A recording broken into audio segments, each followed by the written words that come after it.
자, 지난 시간에 여러분들한테 이제 링크드 리스트 개념 설명을 하면서 지금 여러분들한테 설명드리는 게 링크드 리스트입니다. 참고로. 자, 연결 리스트라고 하는 개념에 대해서 이제 설명드리기 위해서 이제 예제를 가지고 지금 문제를 풀고 있는데, 자, 일단 코드를 전체적으로 한 번만 설명을 좀 드릴게요. 지난 시간에 했던 거. 자, 일단은 구조체를 만들었어요. 왜 구조체를 만들었냐면, 일단 사람에 대한 묶음을 지금 이제 사람에 대한 묶음이 필요하기 때문에 이렇게 만들었는데, 근데 원래는 우리가 어떻게 했어요? 구조체를 만들 때도 구조체를 기반으로 해서 뭐 사람을 만든다 했을 때도 어떻게 만들었다? 그 구조체 배열을 만들어 가지고 이런 식으로 그 배열의 길이를 받았단 말이에요. 근데 이런 식으로 받다 보니까 문제가 어떤 문제가 발생하는 거예요?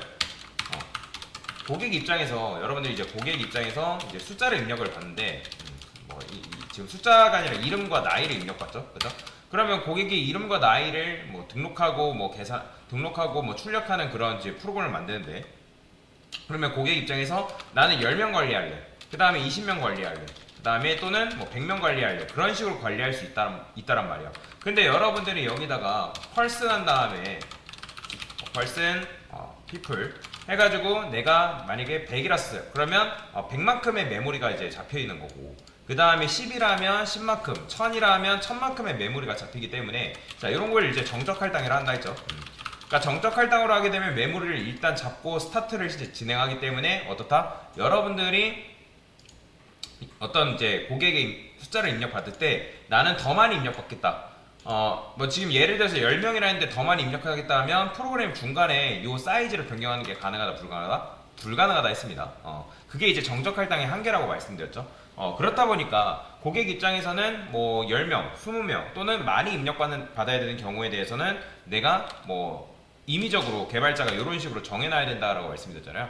근데 이렇게 하게 되면 또 적게 입력받는 입장에서는 나는 10명 입력할 건데 이 프로그램을 사용하니까 메모리를 좀 많이 쓰는 것 같다 라고 해가지고 이게 별로 좋지 못하다는 거죠. 자, 그래서 이제 우리가 뭐 했어요? 요걸 이제 요 문제에서 벗어나기 위해서 동적 할당이라는 걸 도입했다라고 말씀을 드렸죠. 그래서 동적 할당이라는 건 결국엔 뭐예요?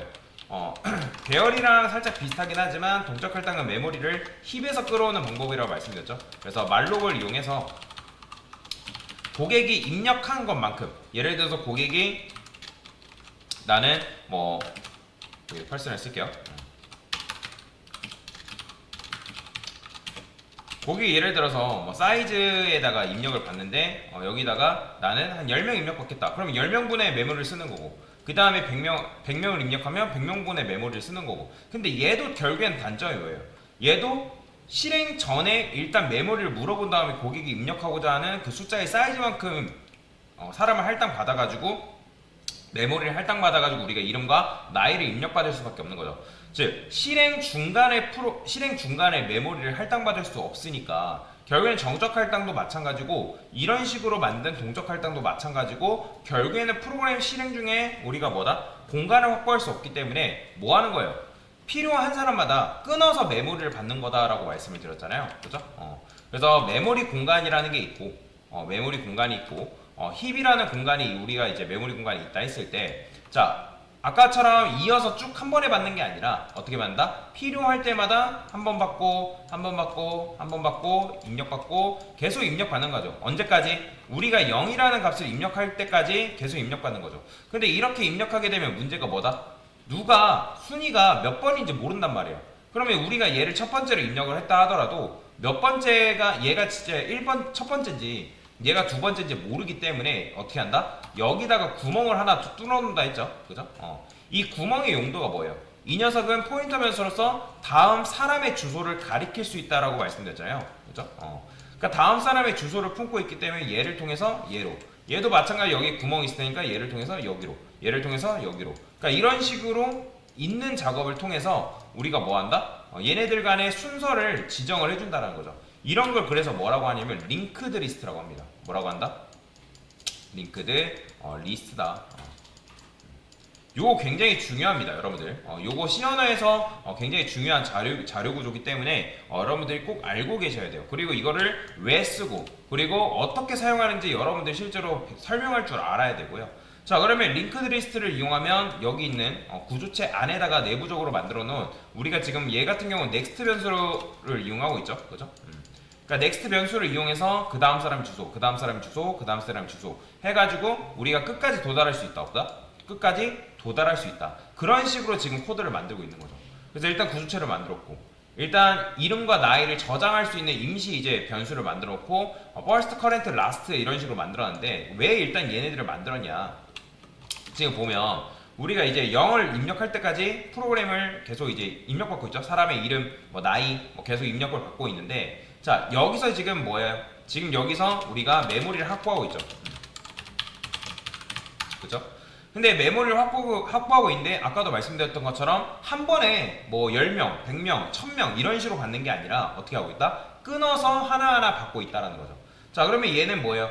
구조체잖아요. 구조체. 그러니까 구조체를 기반으로 해서 사람 한 명을 만든 거죠. 그러면 그 사람은 이름과 나이를 가지고 있기 때문에 우리가 커렌트에 넘버에 접근해서 우리가 입력받는 넘버 값 넣어주는 거고.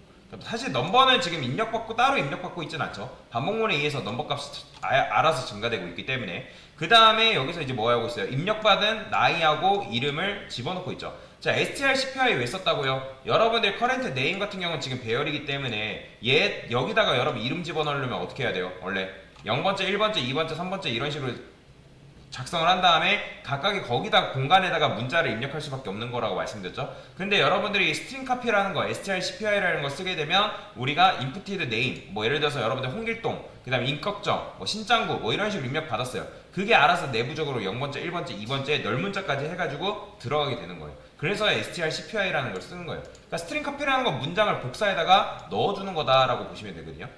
그 다음에 얘를 왜 쓰냐면 우리가 next라는 걸 이용해가지고 다음 사람을 계속 순회를 해주는 작업을 해줘야 되기 때문에, 그러면 생각해봅시다. 맨 마지막에 사람이 도달했을 때 얘도 마찬가지로 다음 사람을 가리킬 수 있는 next라는 변수가 얘한테도 있는데, 그러면 여기에는 뭐가 들어있어요? 여기에 바로 널이 들어가는 거예요. 널. 자, 그러면 널이 여기 왜 들어가는 거예요? 왜냐면 이 다음 사람 반복문을 통해서 우리가 순회 작업을 해줘야 되는데 얘 입장에서 다음 사람이 있다 없다? 다음 사람이 없으니까 너를 만나는 시점에서 스톱 시켜야 된단 말이야. 코드 이제 더 이상 반복을 하지 않고 너를 만나는 순간 브레이크 해가지고 반복문을 빠져나와야 되기 때문에, 그래서 우리가 마지막에다가 너를 넣어주는 작업을 해준다는 거죠. 자, 그러면 지금 조건문을 보게 되면, 자, first라는 건 뭐예요? first는 무조건 처음을 가리키는 녀석이라고 제가 말씀을 드렸죠. 그러니까 즉 코드를 보게 되면 우리가 지금 여러분들 입력을 받습니다. 자, 아까도 말씀드렸던 것처럼 힙이라는 메모리 공간에서 입력을 받아요. 자, 지금 뭐가 있다고요? 현재 first가 있어요. first. 근데 이 first라는 녀석은 그 안에 들어있어요. 뭐가 들어있나요? 아니, 아무것도 안 들어있습니다. 얘는 지금 비어있어요. 이 공간에는 비어있고, 마찬가지로 뭐 current도 있고, 그 다음에 last도 있죠. 현재. 그러면 얘는 최초에 한 번은 뭐다? 비어있는 상태예요. 비어있는 상태. 그러니까 아예 없는 상태인 거죠. 그러면 여러분들이 메모리를 딱 할당 받았어요. 그죠? 자, 이런 식으로 힙에서 메모리 할당 받았으면, 자, first가 널이기 때문에 현재 녀석의 주소를 누가 준 거예요? 바로 first한테 넘겨줬다는 거죠. 왜냐면 얘는 최초에 한 번 널이기 때문에. 그러니까 널인 녀석한테 그 first한테 current, 이거는 뭐예요? 이거 주소 준 거잖아요. 주소. 이거 current라고 쓰게 되면 이건 그냥 뭐예요? 0번째 주소를 얘한테 준 거라고요. 그래서 first한테 current가 가지고 있는 주소, current가 가지고 있는 주소라는 건 뭐예요? 우리가 말록을 이용해서 팔순만큼의 메모리를 확보받은 거잖아요. 그죠? 그 할당받은 만큼의 그 주소값을 여기다가 준 거죠. 그러면 마찬가지로 current는 주소값을 두고 있기 때문에 그 first한테 뭘 준 거예요? 얘가 가리키고 있는 주소값을 얘한테 준 거죠. 왜냐면 얘는 포인터 변수잖아요. 그죠? 그래서 first는 맨 처음에 널이기 때문에 얘의 주소값을 들고 있다가 그 다음에 뭐 한 거예요? 그 다음에 메모리를 또 추가적으로 확보를 했어요. 그러면 더 이상 first는 널이에요? 널이 아니에요? 널이 아니죠. 그러니까 널이 아니기 때문에 요 코드는 실행 안 되고 그 다음에 요 코드가 실행되겠죠. 그죠? 그러면 여기 보면 요 처음에 first가 널이기 때문에 first의 current의 주소를 넣어준 거고, 마찬가지로 last의 current의 주소를 넣어준 것도 처음에는 어떻게 된 거예요? 처음에는 이 녀석도 마찬가지로 first랑 last랑 동시에 같은 주소를 가지고 있는 거죠. 그죠? 왜냐면 조건문을 통해서 first가 널이기 때문에 첫 번째 요 first 변수에다가 current의 주소를 넣어준 거고, 그 다음에 else를 통해서 당연히 이제 얘는 실행도 안 되고 last라는 변수한테 커렌트 현재의 녀석의 주소를 넘겨준 거라는 거죠. 그죠? 그러면 최초에 한 번은 first도 그렇고 last도 그렇고 1등 녀석의 주소를 같이 품고 있는 거예요. 그런데 생각해봅시다. 자, 그 다음에 first가 널이 아니에요. 그죠? first가 널이 아니기 때문에 그 다음에 else가 실행되겠죠. 그러면 last의 next라는 건 뭐예요? 기본적으로 last도 current의 주소를 가지고 태어난 녀석이기 때문에 그 last에도 마찬가지로 next 변수라는 게 있어요. 그죠? 그러면 얘가 내부를 까보면 여기에도 뭐가 있다? next라는 변수가 있다고요. 이런 식으로. next라는 변수가 있단 말이에요. 그러면 next라는 변수가 있기 때문에 얘한테 뭘 준 거예요? 그 다음에 들어온 얘가 만약에 이게 실행이 안 됐으면 요거는 뭐예요? 두 번째 들어온 current라는 말이에요. current란 말이에요. current 이 녀석이. 그러면 이 녀석의 주소를 누구한테 준 거예요? 바로 이 next한테 준 거죠. 그죠? 그러면 이 next 변수는 원래는 얘는 얘를 가지고 있다가 그러니까 다시 이 녀석은 얘를 가지고 있다가 그 다음에 얘가 들어왔을 때 여기에 있는 next 변수에는 뭐가 들어가 있는 거다? 그 다음 녀석의 주소값이 들어가 있는 거고 그 다음에 last라는 변수에다가 뭐 해준 거예요? 그 다음 last라는 변수에다가 그 다음 녀석의 주소값을 뭐 한 거다? 넣어준 거라는 거예요. 이해되시나요? 자, 그러면 이게 바로 뭐 한 거냐면 갱신시켜주는 작업인 거예요. 갱신시켜주는 작업. 이걸 해줘야지만 커렌트를 통해서 계속 다음 녀석으로 우리가 접근할 수가 있게 되는 거예요. 뭔 말이 이해되시죠? 자, 그래서 이런 식으로 일단 코드를 짠 거고 그 다음에 우리가 전체 회원 리스트 출력할 때 여기서 커렌트에다가 first의 주소를 준 게 왜 그렇게 한 거예요? 여러분들이 입력을 받다 보면 계속 이제 뭐 커렌트가 계속 태어날 거 아니에요. 커렌트는 계속 여러분들 입력받을 때마다 태어나는 녀석이죠. 그죠? 태어나고 그러면 마지막에 태어난 녀석은 얘인데 얘가 커렌트일 텐데 우리가 출력할 때는 어떻게 해야 되는 거예요? 반복문을 통해서 출력할 때 얘부터 출력을 해버리면 어떤 문제가 발생하는 거예요? 얘 다음 녀석이 있다 없다? 없잖아요. 그렇기 때문에 얘 다음 녀석이 없기 때문에 우리가 다음 녀석을 출력해봤자 출력이 안 된다는 거죠.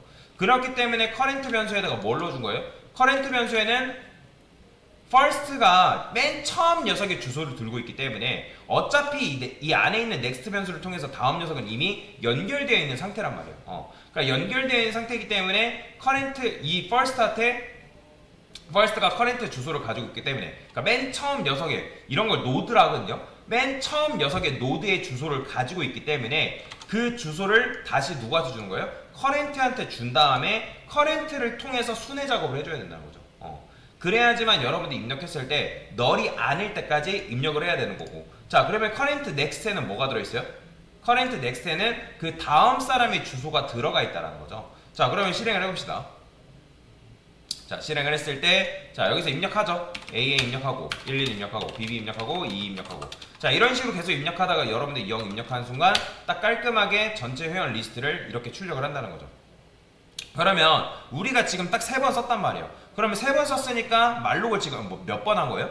당연히 3번 한 거죠. 그죠? 말록을 3번 한 거예요. 왜냐면 끊어서 입력을 받았으니까. 그러면 이제 여러분들이 뭐 해야 되냐면 3번 입력 받았으니까 자동적으로 메모리도 어떻게 해야 되는 거예요? 반납을 해야 되는 거예요. 그러면 반납도 어떻게 해야 되냐면 요거랑 거의 비슷해요. 근데 그냥 반납하면 안 됩니다. 여기 굉장히 중요해요, 여러분들. 이거 잘 보셔야 됩니다. 자, 저기서 이제 메모리 반납을 할 건데 자, 메모리 반납할 때도 커렌트에다가 첫 번째 녀석의 주소를 가지게끔 해야 돼요. 그죠? 그래야지만 우리가 현재 녀석을 이제 메모리를 해제를 시킬 수 있을 텐데 자, 그러면 이제 요거 안 써도 됩니다. 자, 그러면 메모리 해제가 뭐예요? 메모리를 할당 해제하는 게 풀이죠. 그죠? 풀이를 통해서 메모리를 우리가 해제할 수 있는데 저는 여기다가 뭘 쓸 거냐면 이거 잘 보세요. person 한 다음에 person 그다음에 delete current의 주소를 delete라는 변수한테 줄 거예요. 자 그러면 이렇게 하고 나서 키를 해야 되는 거군요. 이거 필요 없고 자, 여기다가 이렇게 쓰겠습니다. 퍼센트 이번째 자 이런 식으로 여러분들이 메모리를 반납을 해줘야 돼요. 자 보세요. 이걸 왜 하냐? 이걸 왜 하냐? 그리고 풀이 같은 경우는 풀이 해가지고 마지막에 D를 이런 식으로 해줘야 됩니다. 자 어렵죠? 이걸 왜 하는지 설명해 드릴게요. 여러분들이 메모리를 할당을 지금 받았을 때, 자 우리가 끊어서 지금 입력을 받고 있다 했죠. 그래서 그러면 이제 여러분들 동적 할당을 통해서 매번 동적 할당을 이런 식으로 우리가 한 건데, 근데 메모리 해제를 여러분들이 만약에 요 녀석부터 메모리를 해제를 해버리면 어떤 문제가 발생할까요? 이 녀석은 뭘 들고 있죠? 이 첫 번째 녀석은 뭘 들고 있죠? 다음 사람의 주소를 들고 있단 말이에요. 자 이런 거랑 비슷하면 돼요. 여러분들 이제 수사관인데, 자 대한민국을 정복하는 악당들이 있대요. 그런데 그 악당들이 뭐가 있냐면 점조직으로 돼 있는 거예요. 근데 이 점조직을 하나하나 찾아가가지고 제거를 해야 되는데, 제거할 때마다 발생하는 문제가 뭐냐면, 여러분들이 얘를 만약에 첫 번째로 킬을 해버리면 다음 사람을 갈 방법이 어땠나? 사라져버립니다. 그렇기 때문에 일단 딜리트라는 변수를 만들어 놓고, 그 다음에 이 첫 번째 녀석의 주소를 여기다가 일단 올려놓는 거예요. 살성부에. 그 다음에 이 녀석을 신문을 해가지고 그 다음 사람의 위치를 이런 식으로 알아내는 겁니다. 자 그러면 알아내면 언젠가는, 그치 우리가 그 얘를 통해서는 다음 사람의 주소를 알아낸 다음에 키를 어디서부터 하냐면 여기서부터 하는 거예요. 얘부터 죽이고 해가지고 얘는 마지막에 메모리를 해제하는 거예요. 그런 식으로 여러분들이 메모리를 해제해줘야 된다는 거예요. 자 실행해봅시다. 자 해볼게요. 자 0 입력할게요. 자 어땠죠? 이런 식으로 사람 메모리가 실제로 반납이 되는 거죠. 자 요렇게 코드를 짜야 되는 거예요. 이게 바로 뭐다? 이게 바로 링크드 리스트 개념이다 라고 보시면 되겠습니다. 자 그래서 요런 식으로 짠 건데, 요거에 대해서는 조금 더 이따가 이제 실습이 아니라 예제 하나 더 가져와 가지고 그거에 대해서 좀 설명을 드릴 겁니다. 그래서 처음 요 링크드 리스트를 제가 설명을 드리면 요걸 아무리 쉽게 설명드려도 거의 대부분 이해를 못합니다. 이해를 못하는 이유는 당연히 처음 들어본 것도 있고, 링크드 리스트라는 개념 자체가 생소하기 때문에 그래요. 그래서 여러분들이 이제 포인터 변수를 이용해서 주소 값이 어떻게 되고, 그 다음에 넥스트 변수에는 어떻게 작동하는지, 그 부분을 여러분들이 이해를 할 수가 있어야 된다 라고 보시면 되겠습니다. 자 그래서 이런 식으로 지난번에 문제를 풀어봤던 거에 대해서 다시 한번 설명을 드린 거다 라고 보시면 되겠습니다. 됐습니다.